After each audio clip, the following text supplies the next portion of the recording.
Welcome to Pipin' Hot, where the takes are hot and the boys are not.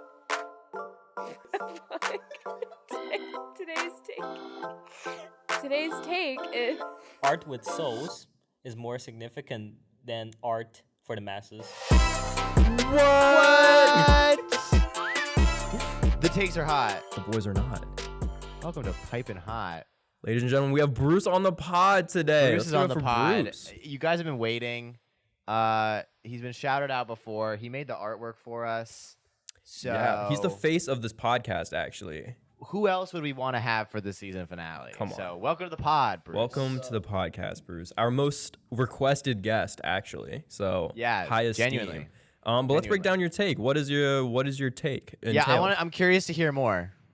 Well, I think art with souls is better, is more important, and is what should be emphasized, I guess. Because there's nothing that kind of limits me to cater to the general public to gain popularity. So I want to do art that represents me, or art that really shows what I want to do, things like that.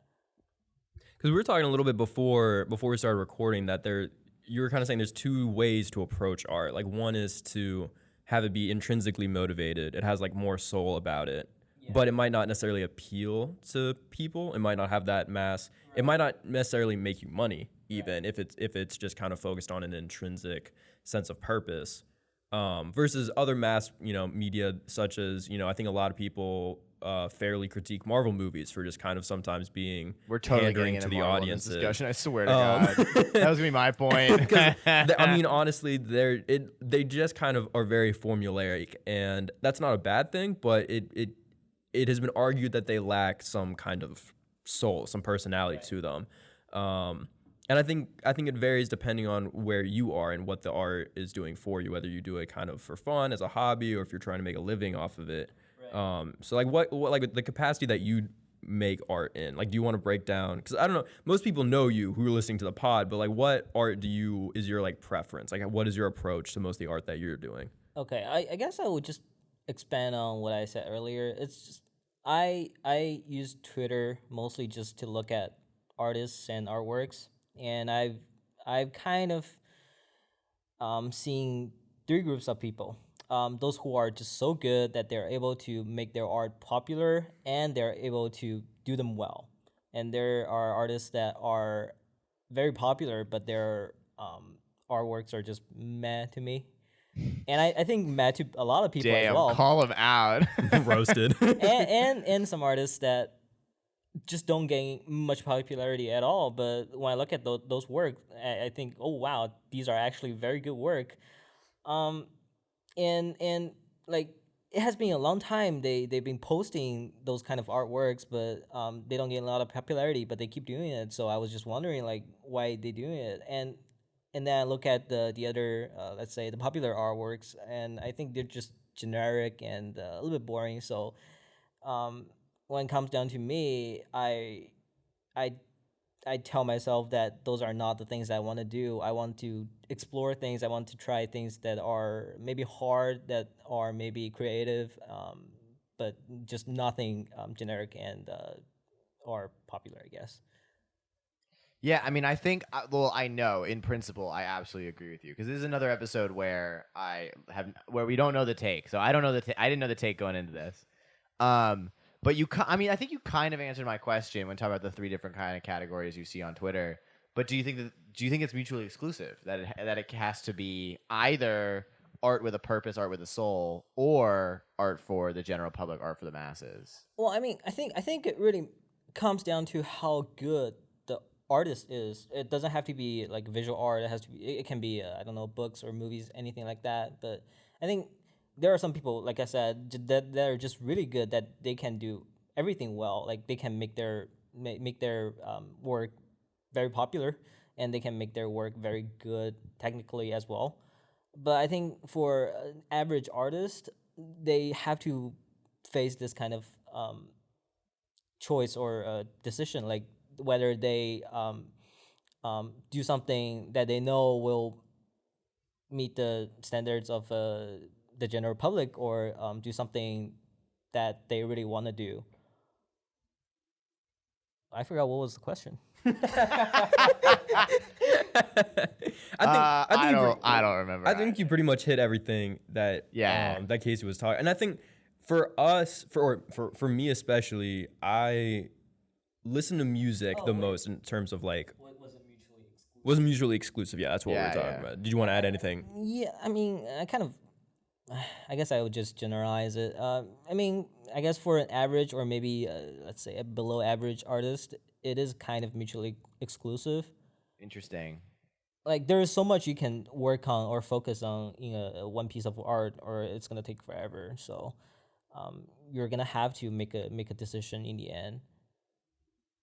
Because I think we see this a lot in music, or I see it the most in music, I think, where like you have smaller artists kind of being themselves and they put their first kind of music on like YouTube or TikTok and they're very individual, they're very their own artist. And then they come up with kind of their first album or after they've signed with a label, and the biggest criticism is that it's become like commercialized. It's become just like something that the what is it called? Not the album, the label knows will like blow up on it. Thank you. Yeah, sorry. Good God. Something the label knows will do well on like the radio and Spotify, but maybe is missing that individualism that made the artists who they were. And in that sense, I do think that there is an element of exclusiveness. I think either an artist can remain niche and kind of have their own audience and kind of just be who they are, but that probably comes with the sacrifice of having a larger audience as kind of becoming as mainstream as the biggest artists of the day. And I think that translates pretty well over into visual mediums as well. Yeah, I mean, okay, I don't think it's definitely exclusive, but yeah, I would still hold on to my previous opinion that it is pretty exclusive. Like, especially once you get popular, it's really hard to jump out of what you're doing, I guess. Like, you know the formula of how to make your things popular. And I think people want to see you making those kind of things, so it's really even more difficult to like do something on your own or something that you want to do after you gain that kind of popularity. If that makes sense. I really like the idea that you said that the exclusivity comes for amateur artists. That it's like, I thought, are you guys frozen? Am I frozen? No, we can see you. We can see you pretty well. Okay. Are we frozen still? You are not anymore, I don't think. We're good. We're good now. Oh, you're still a little bit frozen. I think it'll catch up. I think we'll be fine. As long as you can hear me. Yeah. No, it's all good. I like the idea that the exclusivity comes from like the amateur artists. But I would argue that it's not necessarily a bad thing, because I think amateur artists are probably mimicking like things that they've seen.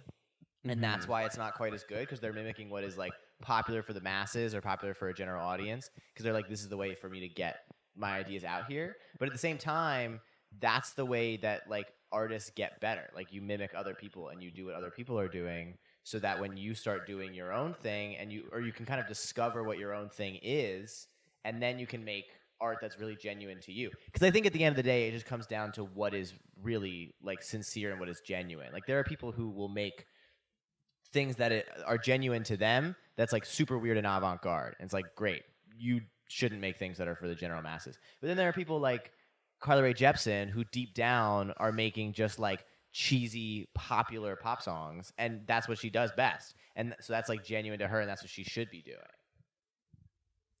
Fair enough. There we go. That's it. I definitely agree with that.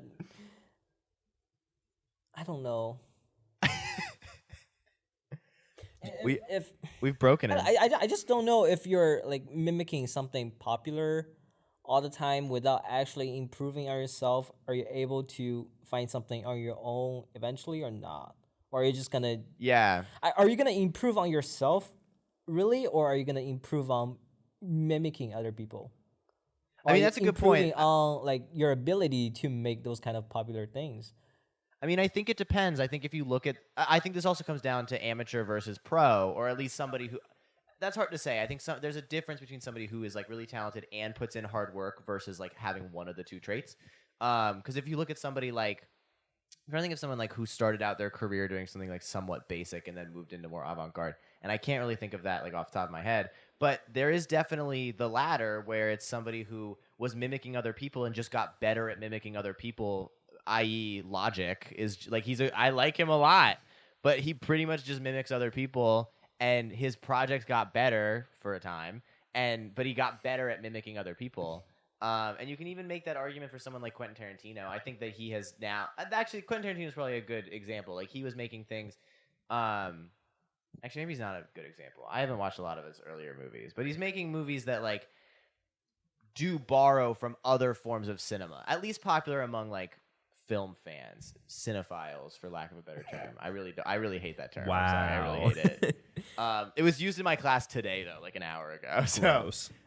He's using techniques, and any filmmaker does that. Any filmmaker is going to be using techniques that were popularized by other people or were popular because of some other thing.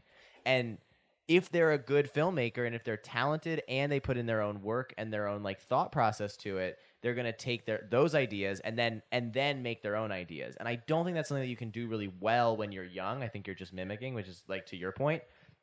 But as you get older, I think if you put in the right amount of work and the right amount of thought into it, then you can start to develop your own process. So I think I think both things can happen, and there are examples publicly of both things happening. I think this is also pretty closely related to arguments I've seen with like Vine and TikTok over the years, where like Vine was very heavy on individuality with content creators and like making your own skits and doing your own thing, and anyone who copied or tried to like mimic someone else was kind of shut down pretty quickly. And conversely, a few years later with TikTok, it is like expected that everyone who has a large following will hop on the same trend, do the like exact same mimic of a video. Right. And, you know, maybe this is just a correlation, not a causation thing, but there are more big TikTok stars than there are Vine stars. Like there are just a ton more people with, you know, the hundreds of thousands, if not millions of followers on TikTok. I think a large part of that comes from the fact that anyone can kind of hop on a trend, make like the most popular version of it or make a very popular version of it, amass a following that way. And once they have an audience, they can kind of start becoming, you know, doing their own thing. And maybe they'll lose some followers, maybe they'll gain some followers, but when the next trend comes along, they mimic it and they're just as big as they used to be. So I think that in some cases, kind of appealing to the masses is an avenue to kind of display whatever your uniqueness is or that niche aspect that you have to a bigger audience, because you know that individuality at first isn't going to be enough to like accumulate an audience. Yeah, I mean, okay. I didn't want to say good or bad. Like I don't know what was the original Judge topic. them, Art with Bruce. souls is good. This is piping hot. We're expecting a hot take here. What We're was the other one? expecting Art some for the masses is heat. bad. But if I think about it, like if someone is doing something very popular that doesn't have a lot of value to it, something that soulless and something that doesn't really have a lot of techniques, it just happens to be very popular, I would think it's cheap. And in that case, I kind of think it is bad. But yeah, I don't want to judge it bad or good. But yeah, if I really think about it, it is pretty bad to me. And I mean, I can go agree ahead. with that. I was gonna bring up like earlier the whole Marvel thing, where like you take a generic Marvel movie like Ant-Man and the Wasp, and like that's soulless. Like to me, there's nothing inherently revolutionary about it. It seems like they're just making it for a paycheck. But then on the flip side, that same thing can still there can still be something that is like marketable and popular and have a soul to it, like Guardians of the Galaxy, that does something a little bit different. And that's something that James Gunn wanted to make his own thing, but still fit into this mold of popularity, and I think it still works. So I think you're right in the sense that like the soulless art is something that doesn't add value. I would argue that Ant-Man and the Wasp doesn't add value to the conversation, doesn't add value to Marvel, doesn't add value to filmmaking as a whole. But something like Guardians of the Galaxy very clearly did, at least to the corporation of Marvel, for a pretty long time, and still is doing so.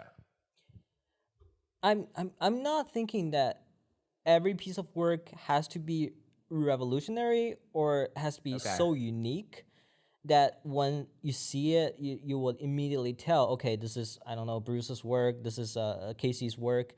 But I mean, since I look at Twitter artists and I definitely get influenced by other people, so I don't think every piece of my work are like totally unique or original. But whenever I am trying to create something, I think of a goal that I want to achieve.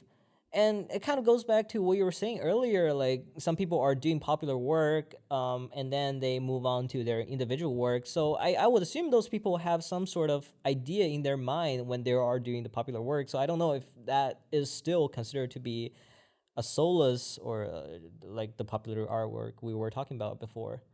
Those kind of work have kind of a soul to it. Like the artists, like whoever are creating them, are think of something and trying to achieve something through those works. So I don't think they are necessarily soulless. It's just bad. Just garbage. Just absolute trash. Hey Cam, Hey, Casey. do you know what I hate? No, what do you hate?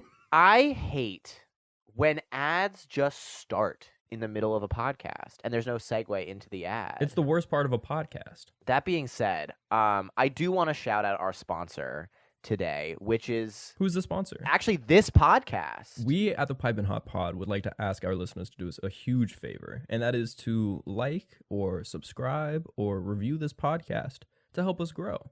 The more engagement we have, the more growth we have, the better this show will be, and the more fun we're going to have recording it and giving it to you lovely people. It does us a huge favor, and all it takes is one click of a button. So please, if you really are enjoying this episode, we'd really appreciate it if you left a like and enjoy the rest of this episode.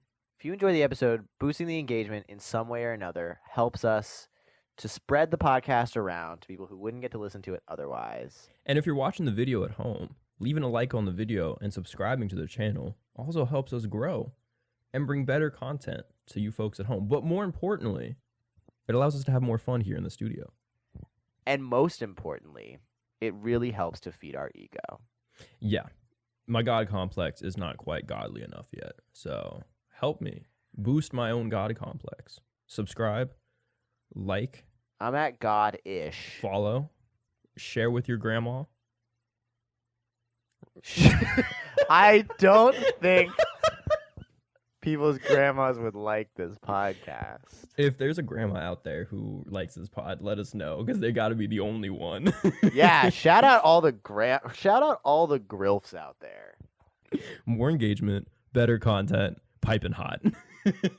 All right, so we're going into drop it like it's hot. Dropping it like it's hot.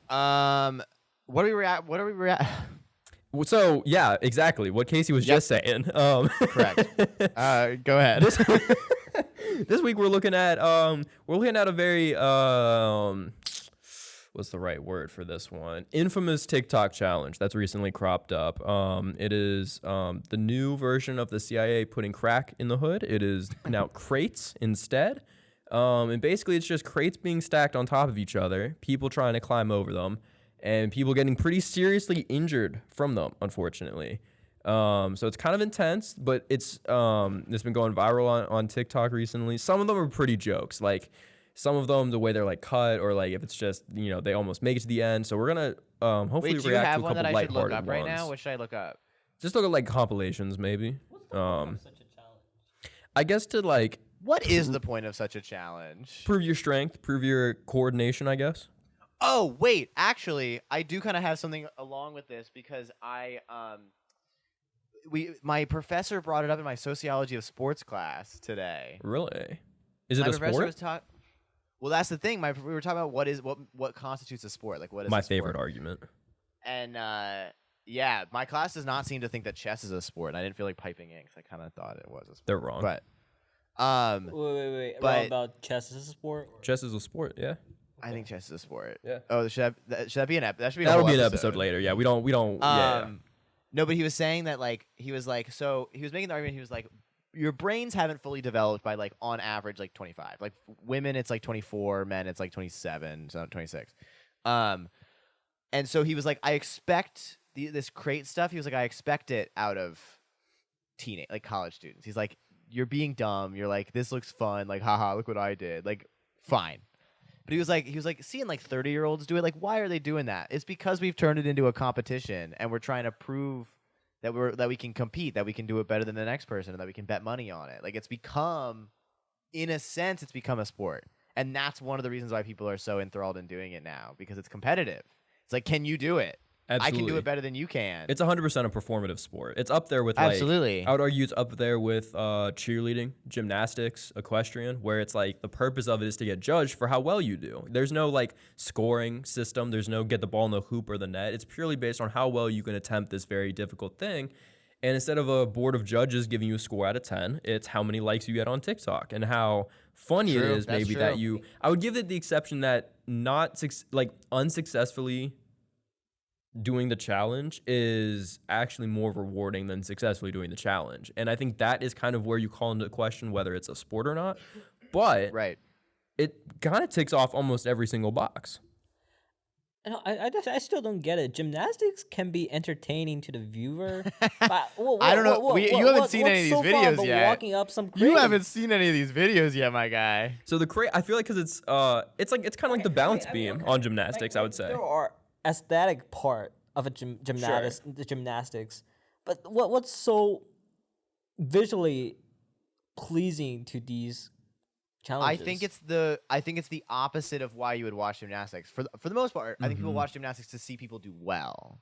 And I think people are watching the crate challenges to see people do poorly. This is kind of like people who watch NASCAR. They're not interested in the cars going around in a circle. They're interested in like the 1 in 100 like car crashes and like stuff like that. Or a fight. You're interested in somebody like getting their teeth knocked out. Right, you know? exactly. Like, when I'm watching, like when I don't watch a lot of fights, but when I watch a fight, I'm disappointed if someone's doesn't get knocked out. Are you kidding me? Come on. Yeah, that's why the Logan Paul Floyd Mayweather fight was so garbage. All right, let's take a look at one of these videos right here. I don't know if you're watching the same one, Casey, but Bruce, I want to get your live reaction to this one right here. So we started it a little bit already, but let's take a look. Let's finish. Actually, the video. Why don't you do some voice narration for it? I've seen a good amount of these videos. Okay, so this one is apparently it's a Houston woman climbing up a stack of blue crates, but the trick with this one is she's wearing heels. I've seen this one. She's wearing heels in this one. So as if you needed to make this more challenging, I guess, she's now further inhibited by wearing high heels. Let's see how she does. Yeah, okay, I remember this video. Crate style. Not a lot. It's about 6 crates high in the middle. Actually? Yeah. She's 1 crate away from hitting the very middle. Oh, see, Bruce, right foot on the middle, right impressed foot on the already. highest. And now left foot on the highest. She's actually doing Who's the really well play-by-play? considering Who's the she's in color heels. commentator? It's a little wobbly, but she's got her balance pretty stable. I think this is actually a successful one. I'm not going to spoil it. She's doing crazy well. She does it. That wasn't even a bad. Okay, so hold on. This adds an element to the conversation. I had never seen a successful crate challenge. I thought the only point of it was people failing. That's amazing. This is a sport. I am enthralled. I had never ever seen anyone do it successfully, and she did it in heels. I'm blown away. The only people Bruce, that I've seen. do you think you could do this? I don't know. I mean, I wouldn't. I don't. You don't think it's that difficult? You don't think it's that difficult? Because maybe we have to keep watching to see because she did really well. But Casey, what were you about to? The only people that I've seen successfully do it are her and the Colts mascot. All right, let's say I am blown away. Maybe this is just a good successful compilation. It says injury. Okay, here we go. But if you're making the argument that if you're making the argument that the way it's scored is based on likes and or views, maybe she's winning. Maybe that's why she's putting this compilation. It's like she's gotten some of the most likes and views. She's beating everybody. That's why it's a competition now. Someone's got to beat her. Someone's got to up the ante. She deserves to win purely because she did it in heels. Like, I get it. Like, doing it in flat shoes or like running shoes is already hard enough. Like, that's a challenge in and of itself. But to do it in heel, it's a crate, a milk crate. The heel can go through that thing. I have seen. It does. From what I remember, it does look like she's wearing kind of like platform heels. Like it looks like. Oh, is like it? Oh, a little okay. bit thicker at the bottom. It might have been. Because that would be unbelievable. Like a stiletto she's wearing, heel. Like stiletto. Yeah. That would be crazy. No, but there was I would say semi-successful attempt of some guy where he like walks up the top, and then I think most people adopt the strategy of like running down the bottom, and he does it, and as he like puts his foot and lets go of each section, it like falls over. It's like in an Oh. action movie when they're like on a cliff and they're running and it's like falling after them. Like that's what it looked like, and he successfully. I mean, I think he like landed kind of in like a squat at the end, but I think he did it for the That most part. counts. All right, so let's take a look at this one because I don't know if this one's successful either. But let's take a look here. So this guy, I mean, he's got his whole family around with phones, so it's a good start. Oh, these crates don't go very high. These are like different crates in the middle. So, oh, there he goes. Okay, no, he did not make it all. He went up 3 crates and then fell. So that's kind of like, that was a good one because like there wasn't, he kind of stumbled and like maybe he could have like sprained his ankle, but like that one wasn't too bad. Like this is how it should be done. It's safe enough. It was like maybe 4 crates high, so the tumble wasn't too bad. There's a dog in the video for extra views. But yeah, some of these ones, people have been going like 6, 7, 8 crates high, and they like fully just fall off horizontally. I mean, it's kind of insane what people will do kind of just to get likes on TikTok. That's really what it boils down to. This is a challenge that was born on TikTok and seemingly has only stayed with TikTok. TikTok, it's insane. Okay, it confuses me even more, right? I mean, the point of putting up like 8 crates is that you're doing something very challenging and you're able to make it, right? Like humans are amazing, something like that. But this is just showing like these people are stupid for doing such a challenge, and they failed something stupid, and they're stupid. It kind of just proves that they're stupid. I don't see the charm of it. Like, but it's okay, if it's they actually entertainment. make the 8 crates, maybe I would say, oh wow, that's pretty cool. But like if they fail it, yeah, kind of expected. Like these people are just dumb. I don't know. I don't know if you've ever seen AFV or Ridiculousness. Like there's a True. market for this. There's a of people just, huge like, market for this. Failing I was at thinking things. about Uncharted 4, right? Like I think I like to play that game a lot, and I play it every year because I want to watch Nathan doing crazy things and being able to do them. But I don't play that game to fail like over and over again just to see, oh yeah, I Nathan, do. Nathan sucks for doing such. I'm a bad at it. But I would say something like this crate challenge is akin to someone playing like Dark Souls 3 or like playing like Sekiro. Like the point of that game isn't that you start it on the first try, you never die, and you get all the way through. It's like how many times can you pick yourself back up after you die? I think the fun part of those games is that you fail, you learn, and you improve, and you succeed. But I don't know. Do these people like? Okay, I'm definitely gonna do this 8 crates. I'm definitely gonna cross this kind of mountain, right? Like I'm gonna do it every day. I'm gonna do it over and over again until I actually make it. I don't think those people are gonna do it. They're gonna fail, and they're gonna put like a huge fail or something like that in the thumbnail, right? Yeah, with some red arrows. Yeah. Right. I mean, this is just like giving. Okay. I'm gonna Just give Dark Souls wasted 1 across. try, and I'm gonna give up. That is, I mean, yeah, that's actually a good point because I think a lot of people can't afford to do this multiple times because one tumble is like For their sending people to the safety. ER. Like it is crazy how dangerous this challenge is. I really like how you emphasized ER. I like how you put the emphasis on E and not R. Yeah, how do you say? Is it ER? Yeah, you go to the ER. No, you go to the emphasis on ER. R. You go to the ER. You have never said I that have before. never. Hold on. Who says you go to the you ER? do not emphasize in the English language. You Wait, do how not. do you, who emphasize. do you say, Bruce? I would say ER. That's Yeah, that's kind of an emphasis on the emphasis R. on it. But I feel like you can grab people's attention so much more if you start off. Like you got to start off. They're going to the ER. Like if you're going to the ER, it's like what? What the fuck? Where are they going? Like So the wait, are you ambulam making takes the you to the ER. You're making the argument it's easier to get people's attention if you just mispronounce things. Because it's not a mispronunciation, but things in the English language do have an emphasis. Like you can't say emphasis. Like that's not how it works. Straight up, I have never ever thought that I was saying that incorrect. I always thought everyone was saying it that way. ER. You go to the ER. Wait. How do you say it? It's the Go ER. to the ER. It's the ER. It sounds like you're saying. It sounds like you're saying Eeyore, like from Winnie A the little bit. Pooh. It does sound like that. That is. I would That's say what them the that same way. emphasis Eeyore or ER. I would say the same way. I don't know if that's regional or not because I don't really like have the regional accent, but Is it's it just kind of reg- jumbled. So ER. Yeah, I mean, you have the least regional out of all of us. ER. I don't know. Is that? I don't even know if that's a regional thing. I've never heard of this before. Of saying ER though. Thank you. Emphasis is on the emergency part. Yeah, you emphasizing the room. Hey, this man's going to the emergency room. I still Well, think ER technically, sounds better. you could have an emergency anywhere. You got to go to the room. He's going to the room. You got to go to the emergency room. He's going to the escape room. I don't know. I've never thought about that before. ER versus ER. Going to the ER. I just feel like I've never heard that. I've never heard you say it. I just feel like it's like that's how the emphasis goes. It's like you go to the ER. You go to the ER. That's still on the E. That's still on the still E. on the E. I said You go to the ER. In my head, to me, it sounds balanced. Like ER sounds like I'm saying them with the same amount of you go to the emphasis. ER. So I guess You go out to the loud ER. it sounds much worse. Okay, that no, it's like I'm okay. ER. I also see the point of saying I'm going to the ER because you're going to the room, See, Where that's you're what I'm going, saying. It's the place you're going. right? So ER doctor and ER Preach. room. Wait, you are going to the ER, right? I'm an Sounds ER better. doctor. Yeah, see, if you were to say, wait, hold on, wait. I'm an ER doctor. Yeah, the E would be on the emphasis would be on the E on that one. The E's on the emphasis. I'm on an that ER one. It's the doctor. ER Yeah, doctor. R sounds weird. Yeah.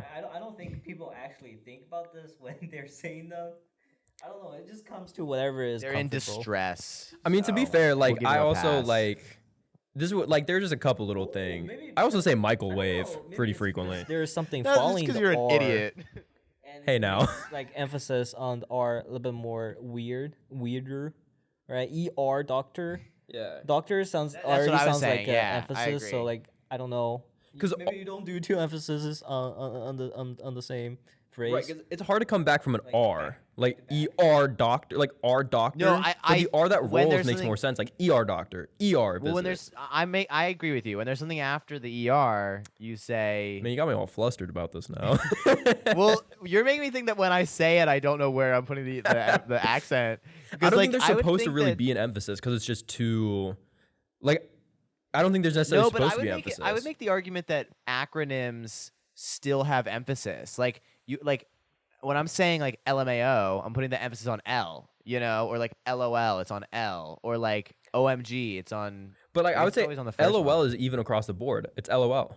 Like I don't think I would necessarily, like I don't think LOL. I consciously put an emphasis on one letter Yeah, over the others. but there still is an emphasis on a syllable, regardless of whether you're thinking about it. Like when you're saying LOL, it's on the first L. But I think that's only just because of the like way L's sound. Like it's hard to put an emphasis on O because of the way it sounds. But like L has like a No, very firm like. well, but hit. that's how emphasis E's and- work. but E's and R's don't have that. They have the same kind of roll to them. E and R don't have like that hard consonant like feeling about them. R is a consonant, I know, but it doesn't have like that like like hit that like other like L has. Man, y'all got me messed up thinking I say ER Well, incorrectly. but what I'm saying is that you're saying that like we don't put the emphasis on the O because it sounds weirder because that's how emphases work. You wouldn't say LOL because it sounds a little odd. We also don't go like LOL. Like that sounds just as weird. LOL. Yeah, exactly. Well, sure. They're all the same. LOL. But I'm saying that that's how. But yeah, it They don't sounds need an weird, which is emphasis why we anywhere. Don't do it. But there is one. There's a difference between syllables and emphasis. No, there. Yeah, I know that, but I'm making the And there's emphasis no argument. emphasis on LOL. It's just the same Yes, all the way there is. through. There is an emphasis on Okay, every next word. time we have That's JB on the how words podcast, work. we will ask JB as the only like person who knows what he's talking about because we could go on forever about this, but I'm almost certain there's no emphasis on like confident. I'm certain gonna make ones. the argument on the pod that every Ridiculous. word has an emphasis regardless of whether you're thinking about it. Hey Casey, Hey Cam, you know what I just love doing on this show? what do you love doing on this show? I love to shout out all the artistic endeavors that our friends and family are participating in Cam and Casey's Creative Corner. So do I, and that's why today we're shouting out ourselves. Ourselves. We're gonna use this time to egregiously self-promote ourselves and let you guys know that this has been season 1 of Pipin' Hot.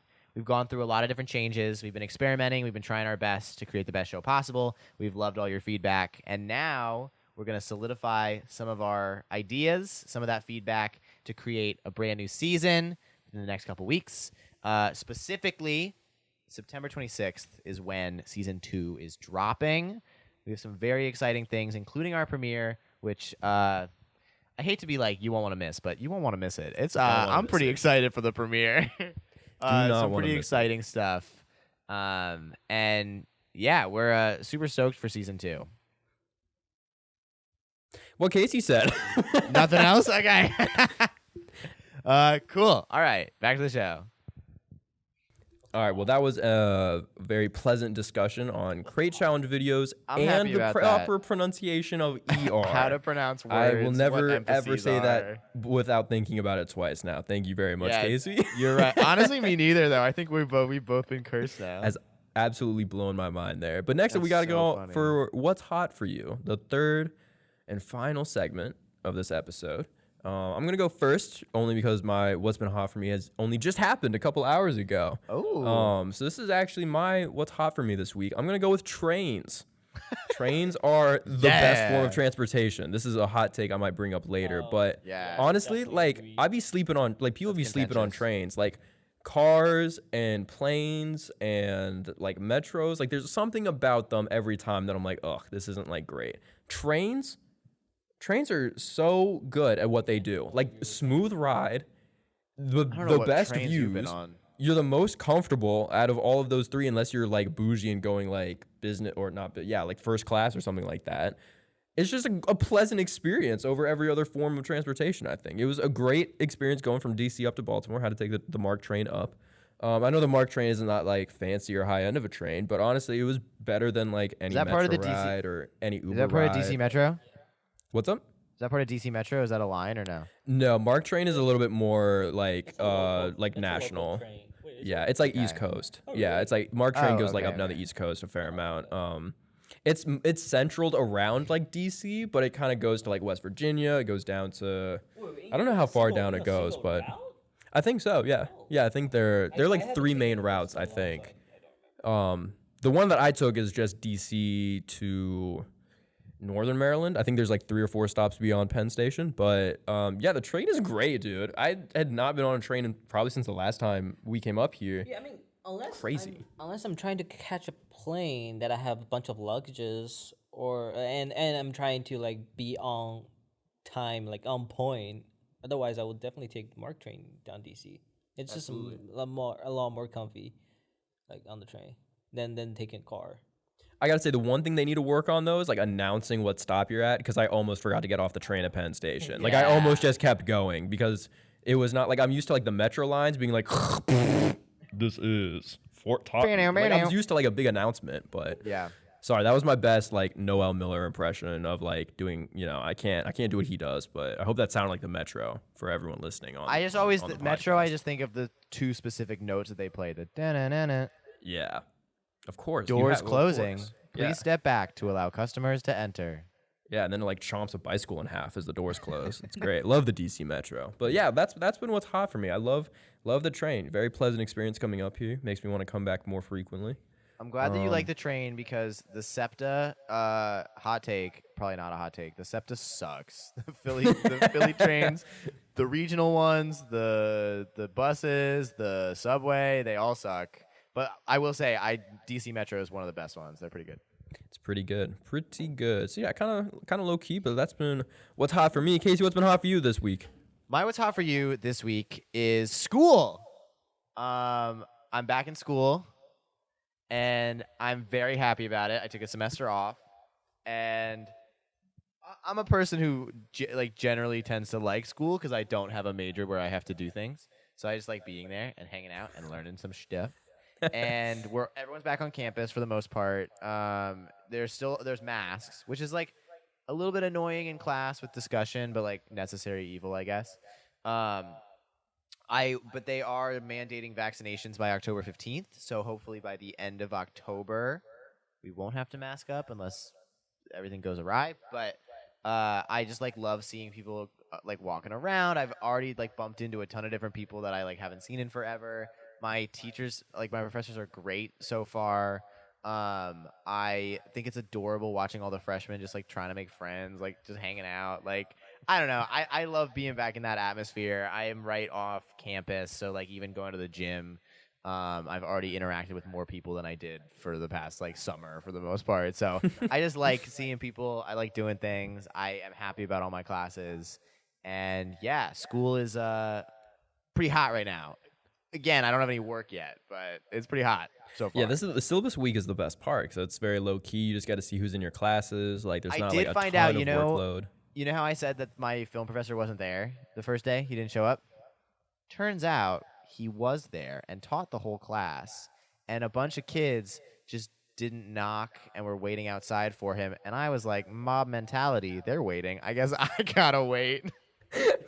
So you guys are just standing outside like the lecture hall as he The taught, way but the door was classrooms closed? are, I've had one class in there, and I think most of the kids that are in that, I think like half the kids that are in that class are sophomores, so like technically freshmen because they haven't really been on campus before. Right.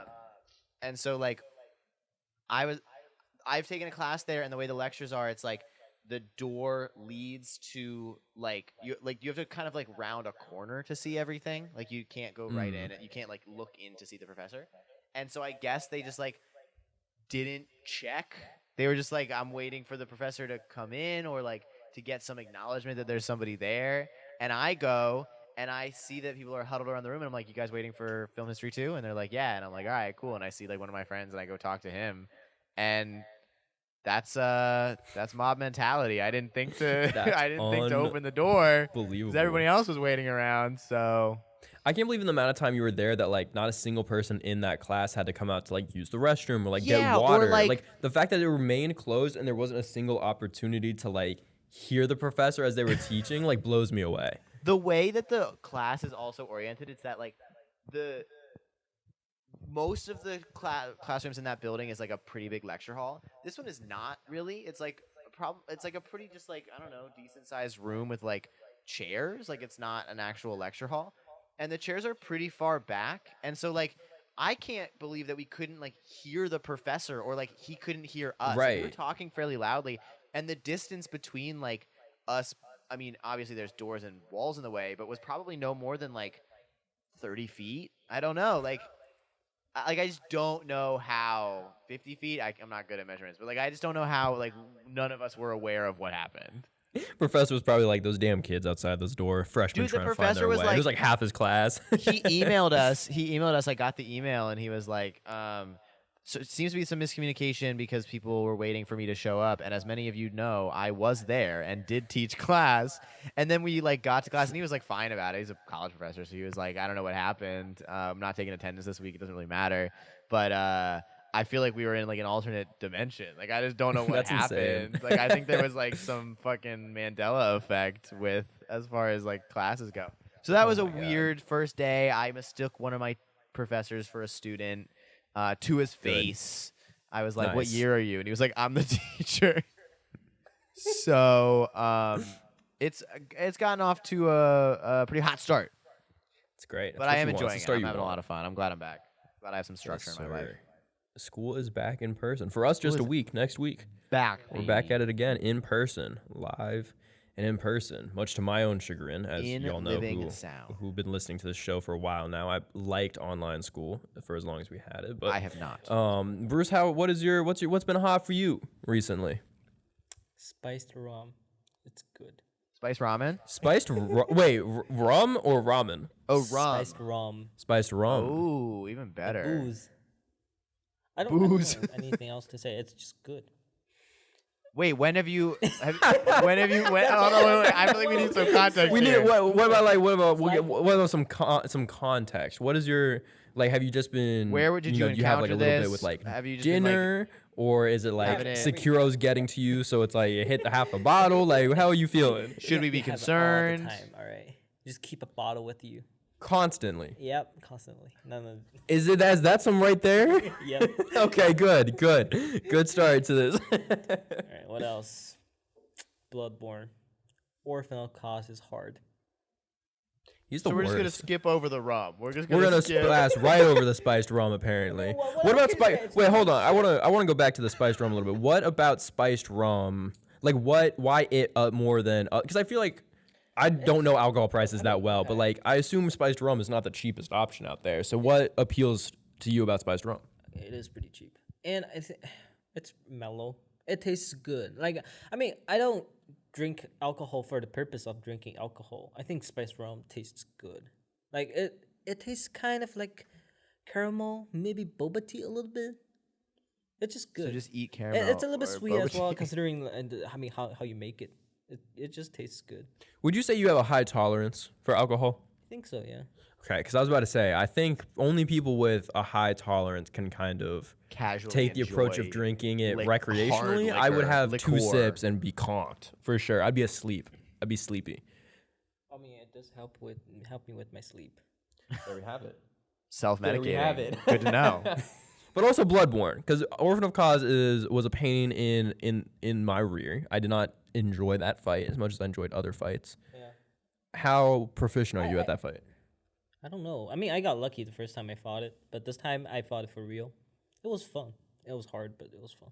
How much? I don't know. This is not a hot take. It's just what I'm thinking right How much spiced rum did it take to get through the Orphan of Cause? now. I didn't take any. What? I think with that we have to end it there, ladies and gentlemen. That it might be the hottest take of this episode. Because Bloodborne is a hard game, and the Orphan of Cause is no joke. But ladies and gentlemen, this has been season 1 finale with Bruce Dong, everybody. Piping hot. Thank you for listening. Stay tuned. We are coming out with season 2 very quickly, and we got some exciting surprises in store for season 2. We're both very hyped, and I assume Bruce is hyped too. So he better be. Bruce is gonna be right there, right along with us. There we go. Amazing.